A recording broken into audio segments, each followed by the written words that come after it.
Hello, everyone. Welcome to this Signal Hour. It's so good to be back here with you all. And of course, I'm here with the inestimable, beautiful Evie Martinson. Hey, everybody. Good to see you. So Thanks good to be for back joining here us. with everybody. So much going on today.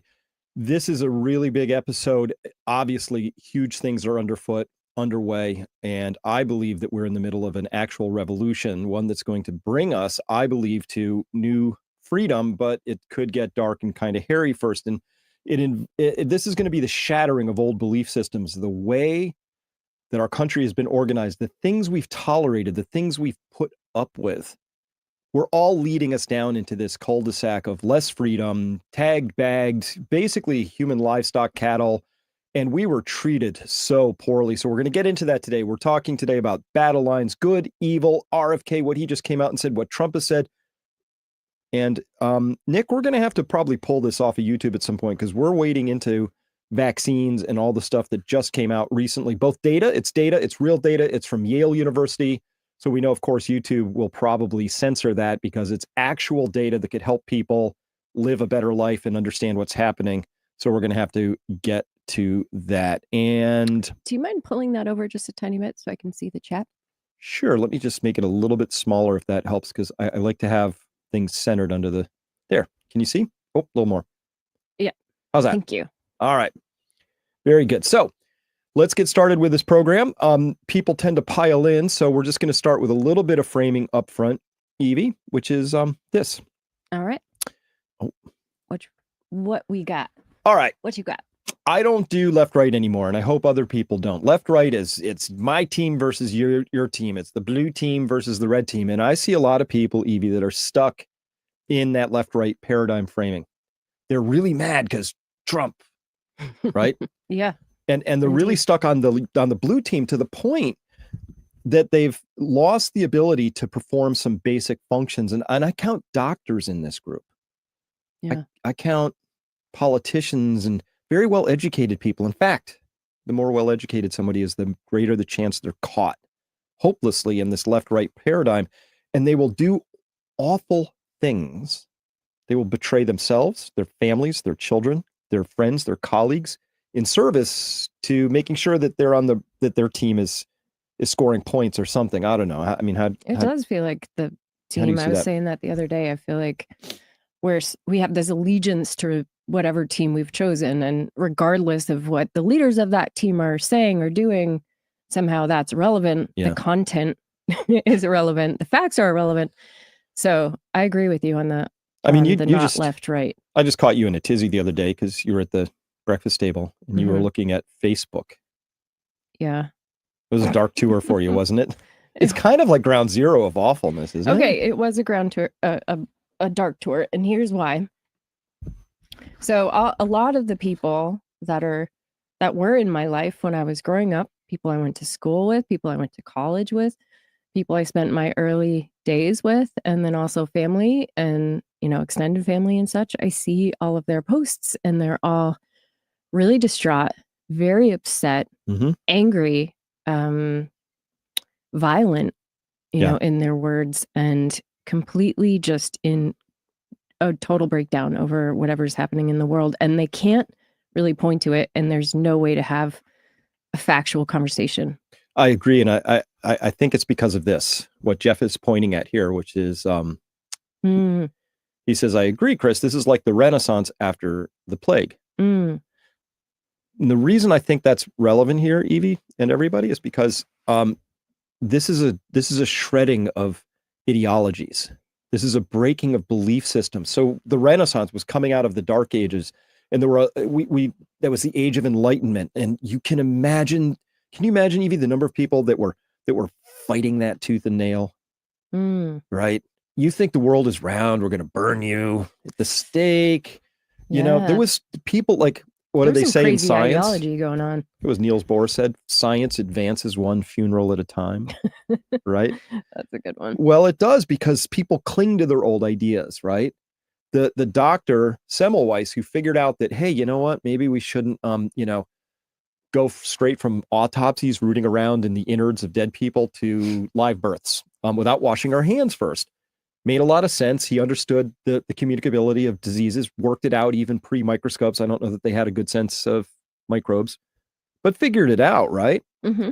Well, he died penniless. Of course, they disbarred him. They hated him. We saw this with COVID doctors, right? Losing licenses, Wow. board certifications getting stripped because they said heretical things like hydroxychloroquine works or ivermectin works, which they did, Yeah. right? So this is the nature of the beast, and I'm not to say that we're going through anything special. It's very ordinary. Mm-hmm. What we're going through right now is that we're going through a time when our core belief systems are getting shredded and new ones are coming on the surface of the planet. And during that period of time, there are always fast adjusters who get there early as fast, all that. And then there's slow adjusters who are just kicking and screaming. And some of them are like those, I don't know if you ever saw Evie, but there's a picture of the last soldier from Japan, I think, came out of the woods of jungle of Guam, like 1973 or something, right? Just like had been there the whole time fighting the war, down. right? Yeah, we're going to have doctors like that. They will go to their graves probably believing that they're right about some things that they're just dead wrong about. And this applies to big things. Well, energy, money. Yeah. Big things happening in the field of money. I can't wait to hear. Huge. I can't keep up with it. Okay, if it's not left, right, but it's up, down, what does that mean? It means this. On the bottom, you have your ideologically rigid people. They can't move on. They are stuck. They believe certain things that are just not true. What I'm going to mangle it, Evie, but what was the Mark Twain, I think, said it best? He said, it ain't what you know that's wrong that gets you. Mm-hmm. It's what you know for sure that just ain't so. I think you did that fine. I think it came out I think that's right. about right. That was close enough. Yeah. We got that one. All right. So this is what I'm seeing. Ideological rigidity. These are the people who believe that, diversity always makes things better without being able to define what they mean by diversity. These are the people who are saying vaccines are always beneficial. End of story. Safe and effective. Right. Without being able to engage with new data as it comes to. These are the people who said live, senators, Congress people, the science is settled. Right? Indeed. And these are also the same people who would kill our president. Yes. Because they don't like his personality. Correct. Essentially. Yeah. Because his style and the way he speaks offends them. And they believe that violence is justified and called for.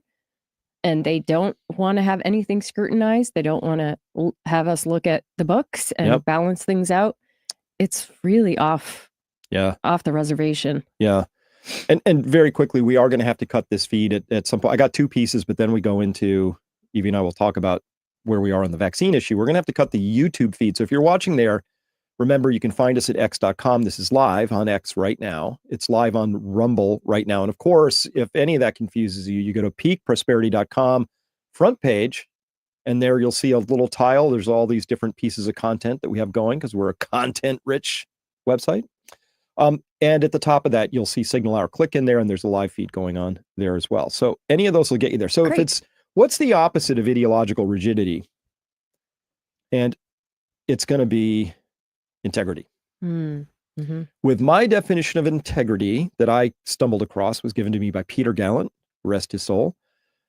He said, integrity means when you have the highest form of integrity, you stand ready to be completely re-educated at any moment. Wow. Hey, Evie. That's potent. Everything I thought I knew about us being alone in the universe will change instantly when I see solid evidence that there's aliens, right?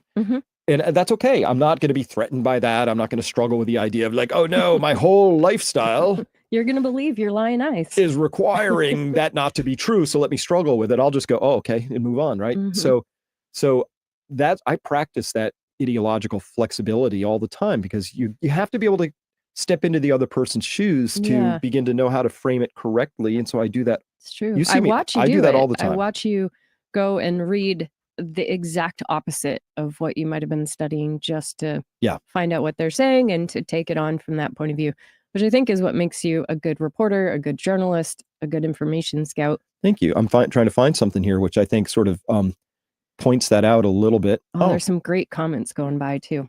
This is really cool, by the way. You can see now, I've just pulled up my live X page right now, and you can see, look, it says it right here. You just go to Chris Martinson, at X and you see it's live and you can just click that and keep going. Well, that's great. Yeah. All right. So, but let me just find this one thing because this is just hysterical. I want to show you what I mean by the level. So I can't totally cross over to the other side because I don't understand how they think. I can observe it. Mm-hmm. I feel similarly, but I can't relate. So I fight all the time online, such as it is with this guy, Neil Stone, Dr. Neil Stone. Here he wrote, RFK Jr. keeps repeating lies, so I will keep repeating truths. Vaccines don't cause autism. And then Wow, Kaylee Means, just so under that, certain. says, well, what does cause autism? And Neil Stone says, well, I don't know what causes autism. But it can't be that. It can't be that. Vaccines don't cause autism, but I don't know what causes autism. This passes for logic for these people. And I can't cross over there because, Evie, Yeah. I don't know how to connect with that level of disconnect. It's like, did you hear yourself here, Neil? Dr. Neil, did you? I honestly think they're not thinking. They're not thinking critically. Back in the day when you used to have to write your words and send them in letters to people around the world, it was painstaking, and I think people put a lot of thought into them, if I remember correctly, like reading the few that I've seen.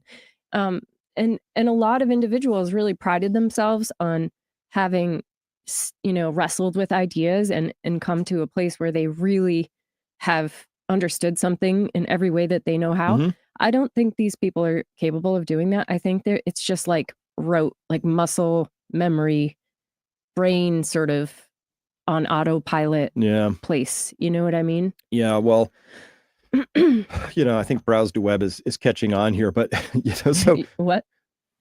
Oh. Yeah. Dr. Neil with Paver's comment. I think you're right. It's possible. But because I think these people deserve ridicule and calling out, this is the intellectual and moral equivalent of saying, Dr. Neil saying, I'm not a racist. I just hate black people. Right? That's literally, it's just insane. Like, you can't hold that idea, right? Yeah, no, you really can't. That's like fornicating for virginity. It's just, one of these things. Make like, me laugh. You're gonna make me cough. Okay, sorry about that. All right. Anyway, Excuse me. I'm sorry. I'll let you keep coughing there while we get sick. back to. Okay, that was a little detour. Okay, as long as we're on detours, I got to get this one out because this one. I love your squirrel brain, your ADD brain. It's fun. Okay, because this is just the funniest thing I've seen in a long time. I'm sorry, Evie, you're going to crack up again. This may make you laugh. So Germany has like been taken over by beta males and weak thinking and angry harpies. But this has got to be the funniest thing. This is serious. This is how to defend yourself from a knife attack. Zum Kopf.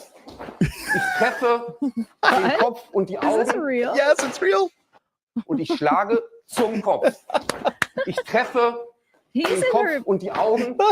She's in his blood She bubble. is. There's not a chance. He didn't even rat tail the towel, where maybe it could hurt for a second. Like, this is unbelievable. Zum Kopf. Zum Kopf. Oh my. What is he saying? I don't know. I wish I spoke better German, but wow. Okay, I don't believe that's real. I need to verify that. That can't be right. No, it can't be. It can't be. Oh. No, it makes life boring to think that people are this stupid. It's boring to me. It becomes less interesting for sure. Yeah. Oh, shoot. Oh, are you playing something you're not? I am accidentally playing something here. It auto played. Let me get out of that real quick and get back to our presentation here. Somebody said, let's see. Drop the towel and run. Yeah, you're absolutely right. He's already dead, I think. There was. Yeah, I think so. Yeah. You're invading my personal space. This works too. How about this one though? I think you'll like this one. That was like, which one? Meanwhile, my 12. Exactly. That's awesome. You want to read it? Yeah. Meanwhile, my 12-year-old daughter practices appendix carry draws. Good for her. So if people don't know what that is, that's where you've got the gun in your waistband area inside, typically your waistband at your appendix, right? And and you draw that. Okay. Well, remember Aurelia was telling us about how in her school she was. That's your daughter. My daughter Aurelia, she's 12. She was going through. It was a health class, and they were talking about how to deal with bullies and how to. It's kind of a woke situation where it was like, you need to tell your feelings like, I'm feeling very scared right now that you're threatening me. And I would prefer if you didn't, like, it was just so bizarre and passive and afraid of hurting people's feelings that you would have your butt kicked before you even got to the end of it. Yep. Oh my word. I think Mongo the Pawn was channeling your daughter's instruction. Just have the intersectional feminists yell at the stabber about their privilege. Perfect. You have that knife. You're so privileged. Is that Damascus steel? Oh, it's very privileged. Okay, so carrying on. So, all right, not left, right. We don't do left, right. It's just up, down, integrity, being willing to change at a moment's notice. It means that you're not wedded to a belief system, which means new data comes along and things change. Mm-hmm. Right. So by way of example, you remember, Evie? So when ChatGPT first came out, nobody even knew what that was. Crazy sets of letters. I was probably a couple months late to it. This was 1 or 0.01. This was like the earliest version of ChatGPT. Mm-hmm. I'm a guy, I do writing, I do content, I spent a lot of time on it. I looked at this thing. I spent about 24 hours playing with it. And I called my whole team up and I said, we're out of work. Right? I remember that. This thing's going to get like we have to switch how we're approaching this because AI is going to take content over. I don't know how soon, but it will. And it's going to take over screenwriting, poetry, music. It's going to take art. Yeah. It will. And that's fine. But you have to adjust to that very quickly. The quicker, the better. What we're watching right now in DOGE is nothing short of exceptional because we're watching people attempt to cling to stuff that's wrong.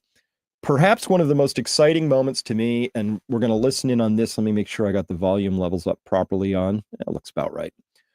This is RFK Jr. in his first time addressing the HHS senior staff. This isn't long. Let's just listen in.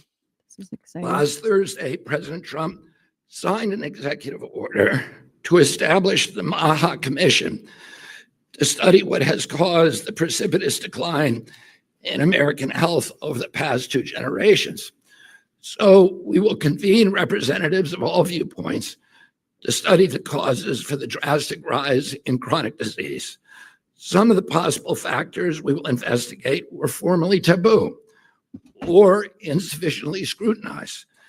The childhood vaccine schedule, electromagnetic radiation, glyphosate, other pesticides, ultra-processed foods, artificial food additives, SSRI and other psychiatric drugs, PFAs, PFOAs, microplastics. Nothing is going to be off limits. Whatever belief or suspicion I have expressed in the past, I'm willing to subject them all to the scrutiny of unbiased science. Whatever belief or suspicion I have expressed in the past, I'm willing to subject them all to the scrutiny of unbiased science. That is going to be our template. That's integrity. Unbiased science. There it is. That's something that will make us all proud of this agency and of our role in restoring American health. Let's commission research that will satisfy all the stakeholders once and for all. Let's use protocols that we all agree on in advance and not alter the outcomes of studies when they're halfway through and that they look inconvenient. Let's all depoliticize these issues and reestablish a common ground for action and renew the search for existential truth with no political impediments and no preconceptions. Finally, I want to ask you to think about. All right. So, that was so good. So that's what integrity sounds like. And it's not on this clip that I have, but I heard from somebody who was there. Oh, yeah. Yeah. There was cheering. They were like, can you imagine all those people suffering, like trying to do good work? There are people in government trying to do good work, and they've been caught under this awful machinery of death, despair, demoralization, and destruction, right? Whatever evil took over, it really got us, like Dr. Fauci being the penultimate, like he's just a figurehead, but he represented the viewpoints of that evil, right? Yeah, he did. Hey, we're just going to kill people for fun and profit. Like a tiny demon. Yeah. Or maybe even it was just indifference and profit, which is even more damaging than fun. At least fun, there's a motivation. There was no motivation. I know. They were hurting us for a couple bucks. Anyway, so that's astonishing. Okay. So this is what's about to happen. And it's a multi-agency disciplinary thing. It's HHS, but they're pulling together a whole MAHA group. It's going to be everybody. All stakeholders are coming in. They're going to let unbiased science. And you heard him say it. He said, hey, I have my biases. I'm not going to let those run the show. Mm-hmm. We're going to see where the data takes us. That's integrity. So when you say all stakeholders are coming in, what does that mean? So what's your understanding of that? That means so everybody who is going to be impacted by this, we should talk with all of them, right? Oh, okay. Get everybody in there, and but it's like the pharma companies, but also doctors, people that administer things, like I guess a wide body of people with all sorts of knowledge. Yep, because what we have to do here is what he's really saying. This is actually truly revolutionary. This is the biggest thing ever. What's about to happen here is dismantling belief systems. Our whole medical system is shot through with doctors who haven't learned that washing their hands in between autopsies and births is an important thing to do. They haven't connected that. It's been taken over by the pharma companies so long now that they don't understand anything else. A lot of doctors, medicine is finding out what symptoms you have and finding the right drug for it. Right? Yeah. That's in the West. But that's not the way it is. Well, think about we call it medicine, which actually pertains to or about applying a pill or treatment. Medicine really ought to be about having people be healthy in the first place when you don't need to intervene and apply something like that. That's right. That all got taken over by the Rockefellers a long time ago. It became this sort of what we call allopathic medicine, which does some great stuff, right? Mm-hmm. Listen, if I'm femorally bleeding or have a heart attack or I'm crushed under a heavy piece of machinery, take me to the hospital. I'm there. Mm-hmm. But if I have a strange rash or I'm run down or I don't want to end up with some chronic disease that requires a lifetime of statins, I know. I'm not going to the hospital for that stuff. Okay. I know. That would be really scary. I think there are a huge amount of people now that would rather not go unless they're dying. I know a ton of people. We've lost that faith. So he has to restore the trust, and you bring all the stakeholders. So that's why it's important to bring them all, because the idea here isn't to just say, well, we see it different and cram it down their throats. It's to have them be part of the process, right? And say, oh, is that what the data actually says when we run this in an unbiased fashion? Yeah, let's not have red dye number 3. Right. And by creating that transparency, he's inviting them to come along on that journey with him. And he's saying, like, that's how you change minds. That's how you change minds. You lead by example. I will change my mind. Yeah. And if I'm him and I'm smart, and I know he's very smart this way, I'm waiting for that moment when I'm wrong. And I show and I lead and I model and I say, you know what? I thought X, but it turns out after looking at the science, it's Y. We're going with Y. And you model that for people. And then they'll develop their courage to change. Because again, high integrity is the willingness to change your mind or to be re-educated at a moment's notice. And he's just signaled that. He said, we're going to do this with integrity. So of course people stood up or like. And to admit you're wrong. I mean, as a person, he has that in his life. Like he's willing to say, I had a problem with drugs and I fought my way out of that. And, he's not afraid to share his struggles. And that makes him credible to me. Yep. Me too. So, immediately after that, Jim Jones resigned as head of the FDA's food division. And I said, maybe putting a guy named Jim Jones in charge of food and beverage safety wasn't the best idea after all. Excuse me. Gonna make you cough. So just having a little fun. If you don't know who Jim Jones is, look it up. But he's the Kool-Aid man. That's sad. He's the Kool-Aid man. Okay, lots is going to come out of that, and I'm very excited by what's going to come out of that. And it's really impressive having lots of conversations with people behind the scenes all the time, because I'm very deeply connected in through the whole process of what's going on at HHS because of my COVID work and because of other work I've done. And I'm following it super close. So I'm looking forward to making a healthy America come about again. Jim Jones. All right. You ready to play some dodgeball? Yeah. Dodgeball? Let's do it. Let's play some dodgeball. Okay. Tell me what you want me to read. All right. This is the Data Republican. You remember Data Republican lady? Yeah, I do. Yeah. This is allegedly the mom of Data Republican. I don't know how true that is. This could be an alter ego or somebody not related, but start here. All right. Data Republican, or mom of Data Republican, says, this post is intended to everyone who is posting a tragic story about government layoffs. This platform is melting down with people losing their minds this past weekend. It's not fair. It's life-changing. It's a horrible position to be in. I get all that, and I am truly sorry for your individual circumstances, but Elon Musk and DOGE are trying to save our country. You will land on your feet, but our nation is in peril. If our national predicament is not fixed, we will all go down, and your situation will be worse than a job loss. Give DOGE a chance and stop whining. I, for one, am sick of reading about it. Cool. And here's the response from Data Republican herself. DOGE is existential. That's what people don't understand. We're financing much of this with debt, and it's only accelerating. I'm doing this because the numbers are undeniable, and I want to secure my children's future. There are 2.4 million federal employees. We survived much worse layoffs.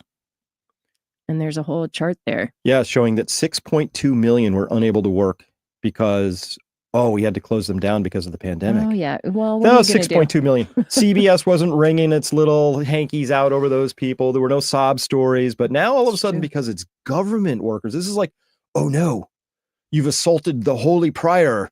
This is like, these are our holiest of workers. These are government employees, and of course, the all untouchables. Untouchables. The mainstream media is there to protect the religion of big government. Mm-hmm. So now they care a lot. They're like, oh, this is terrible. Government workers?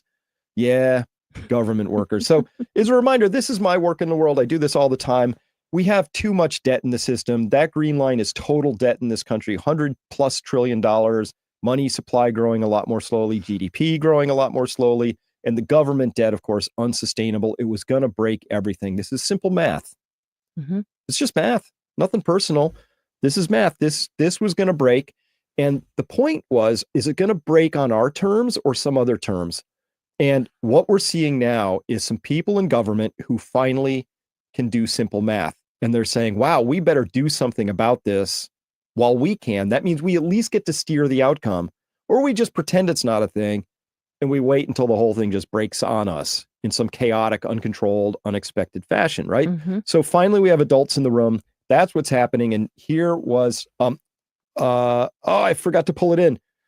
Shoot, I missed the one thing. Oh no. I will find it 1 second because this is too important because it's what Elon said about this. It might accidentally be later in my slides. But I'm going to just find it right now anyway. Find it and screen share. Yeah. So keep talking, Evie. Somebody was asking, what is the problem with this chart? The one that you just had on. It's going up and to the right? That's Mongo. Hey, Mongo. Yeah. But I mean, the way that we've sort of disconnected from our GDP, from what we actually produce and what we're borrowing, it's just not, you can't square that circle at the end of the day. And our children and our great grandchildren someday are going to be saddled with that awful debt. Yeah. Which is scary to think about. I wish I could see the comments while you're doing that. Sure you can. Here, let me pull this one off. Okay. That's the last one right there. This is. Yeah. No, I just wish I could search through them.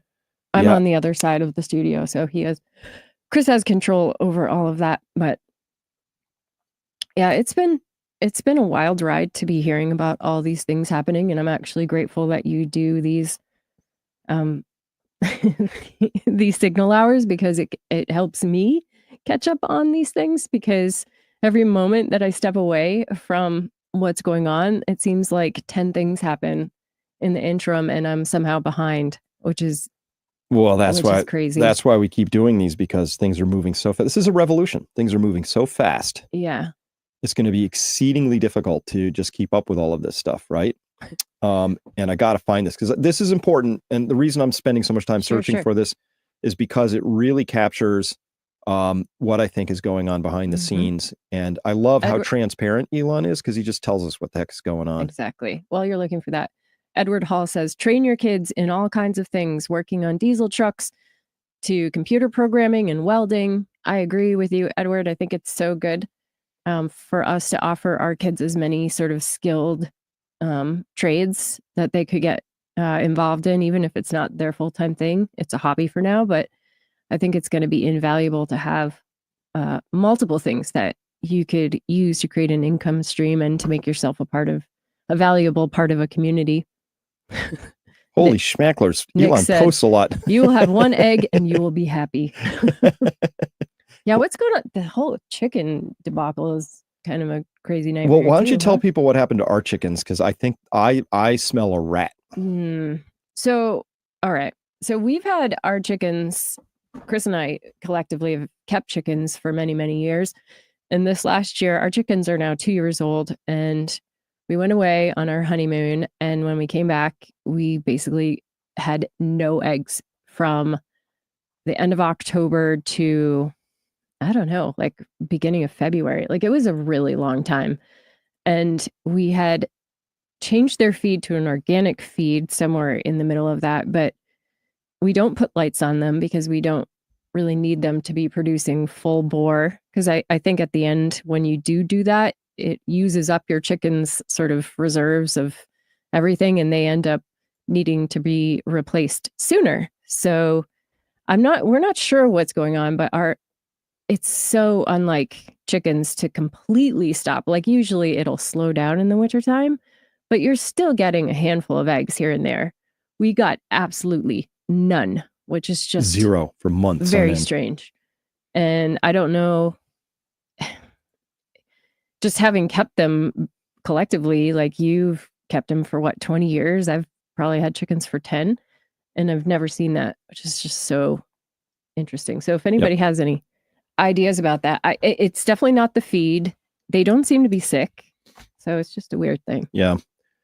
All right. I couldn't find it. It's amazing. I just scrolled through like 150 Elon tweets to find it, and I just got back to last night. You couldn't find it? This guy's a busy boy. I don't know what he does that? besides just tweet stuff and retweet and comment. I don't know what he's doing, but what he said that led me to this in the first place was this whole thread right here was at the top. Elon had retweeted, and I forgot to grab this on my other computer. I have it, but he said, yeah, the government was going broke. We had to do something. And I think that's important framing for this, Evie, Right. because that's how they think, and they're not wrong. Right? Because they can do simple math too. As soon as you come to this conclusion, this is pretty easy to understand. This is a nation that's going broke. You can't have your debts go up faster than your income forever. Well, I guess people feel like because it's been happening for so long and nothing's happened, that it's just the way it is. Like I remember hearing about the deficit when I was a kid, and everybody was always yammering on about it, but nothing really happened. Right. And so I think you get used to that chart, and you're like, oh, well, what are you gonna do? Dick Cheney said deficits don't matter, right? Because they hadn't in his lifetime. So of course it's immoral and stupid for him to think just because it didn't happen in his life. Wow. It's never going to happen. Right. And peanut butter. Looks like we're going to have Mongo the Pawn on our show because he just keeps nailing it here. I want to be able to bring people in again, like by voice. Oh no! Well, we can do that because we're using StreamYard. Actually allows us to do this. That would be awesome. We can have people can just come in through their phones. We supply a link and they can just come right on in. That would be really great. So we will learn how to do that. All right. All right. So, by the way, did you see this, Evie? This is my favoriteest thing here. Want me to read it? Elon Musk suggests doing a live video walkthrough of Fort Knox. Huh? Oh, that's so great. I think we could solve the deficit, make it pay-per-view. Yeah. Yeah, everybody will kick in $29.90. I would pay. I'm done. Take my money. Oh, wow. He's really taking it to the hoop. Yeah, it might happen. It might happen. It's just, this is really astonishing. So I have a guess. I have a prediction. That's what the vault's going to look like. They're going to be a little stack of bars on the side, and they're going to be poor purity. It's not going to be. All right. Joe Potter's like, he put it funny. Yeah. All right. Now this is fun. So already DOGE has been having a huge impact, and Elon, and if we could audit Fort Knox, great. But what about this? Kobayashi letter reporting on the 15th that in November 24, the median home price was $699,000. Today it's $560 and dropping fast. Whoa. Mass selling. What is that a signal of? that there were creaking and popping. So a month ago, there were 4,000 homes for sale in the DC area, which is a good selection. Mhm. Today, there's 8,000. So that's a full 100% increase in inventory. Wow. Now that sounds like a lot, and it is, but consider how many people are getting fired. 4,000 is a drop in the bucket. Right. So the point is that when something big and new comes along, the early mover has the advantage, right? Right. If you're thinking I might be part of this crew that wants to just sell the house and get out of DC, now's a good time. Yesterday was a better time. Tomorrow's going to be a worse time. Sell the house and get out of DOGE. Yeah. Yeah. That's how that is. All right, Nick, we're going to have to switch now because we're going to off of YouTube. So if you're on YouTube, please come on by, check it out. Again, you can just go to X, click. I have a big red circle around Chris Martinson on X. Click that. You'll be taken right to this same live feed. Nothing will change. Or on Rumble, Prosperity too. or at Peak Prosperity. These are all easy ways to get there. Okay, but we're going to have to switch because we're going to this now, and this is going to be a big deal.